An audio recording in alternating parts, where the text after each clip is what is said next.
Tjetër kam parë fillimisht si kuriozitet, sepse është one shot, si që ta Çuli, nuk është hera parë që është bërë, por në këtë rast është bërë në mënyrë perfekte fare, e pabesueshme.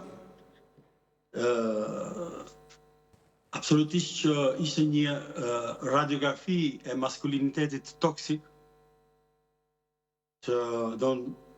që sundon sot pak në shoqërinë jo botërore. Nuk është vetëm fenomen shqiptar, domethënë, dhe fakti që filmi ka sukses më të madh këtej tregon që këtu është problemi i madh ky, sepse demokracia liberale është një sistem i dobët në kuptimin që e tolerancës. Pra ndodhin shumë gjëra, falen shumë gjëra, tolerohen shumë gjëra dhe arritëm në këtë pikë pakthim ku jemi në këtë fazë të historisë ku mund të ketë një shpërthim lufte të tmerrshme fare, por domethënë që ka shumë lidhje me këtë me filmin në fakt, edhe realiteti i sotshëm. Sepse ne kemi aty në këtë thatë shumë gjëra, edhe në fakt ashtu nuk duhet ti përsëris ato që thatë, duhet të them diçka tjetër. Ne pam aty dy prindëra, inspektori dhe Edi, dy prindër që nuk kishin idenë se çfarë bëjnë fëmijët e tyre. Inspektori për herë të parë shkoi në shkollë në jetën e vet. Dhe mori një mësim të mrekullueshëm nga fëmia i vet. Një fëmijë i panikuar në kaos total, sepse ai e kishte kuptuar rrezikun e gjithë kësaj që ndodhte.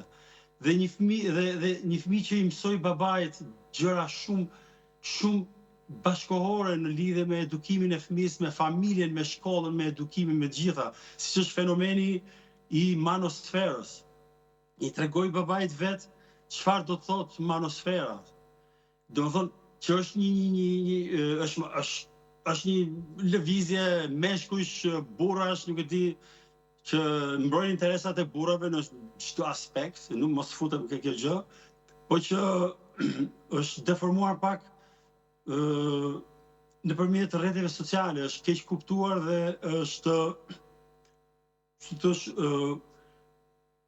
me doza të fuqishme fryrë si fenomen, edhe pikërisht nga këtu vjen edhe kompleksi i Xhemit, që donte patjetër një lloj konfirmimi që është i bukur, sepse ai nuk e besonte atë, pavarësisht se e thotë. Ai e donte edhe me dhunë, e kupton? Edhe aty e shfaqi, domethënë që ishte një viktim totale e këtyre fenomeneve incel, femcel, bla bla, që gëlojnë rrjetin, të mos harrojmë që rrjeti është një element tjetër shumë i rëndësishëm i këtij filmi. Adoleshenti, rrjeti, vetëfëmia, prindërimi, gjitha këto. Kjo çështja e incel duhet të diskutohet shumë, sepse është një fenomen edhe në Shqipëri. Ka qenë edhe në kohën tonë. Meshkuj që s'kan pas sukses. Neve nuk kemi qenë dhunshëm, nuk e kemi parë këtë gjë si kompleks, edhe as pak personale atëherë, por na vinte patjetër keq që një vajzë që e donim prekeshim shumë.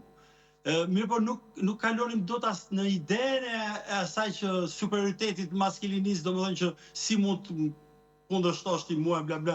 Pavarësisht se ishim një shoqëri maskiliste, por jo kaq keq sa sot. Okej, Aliaj, rri me kaq se do kthehemi dhe dua të jemi pastaj më konkrete, do të futemi në gjitha këto që prekëm pak nga filmi, do futemi në mënyrë konkrete në temat thelbësore që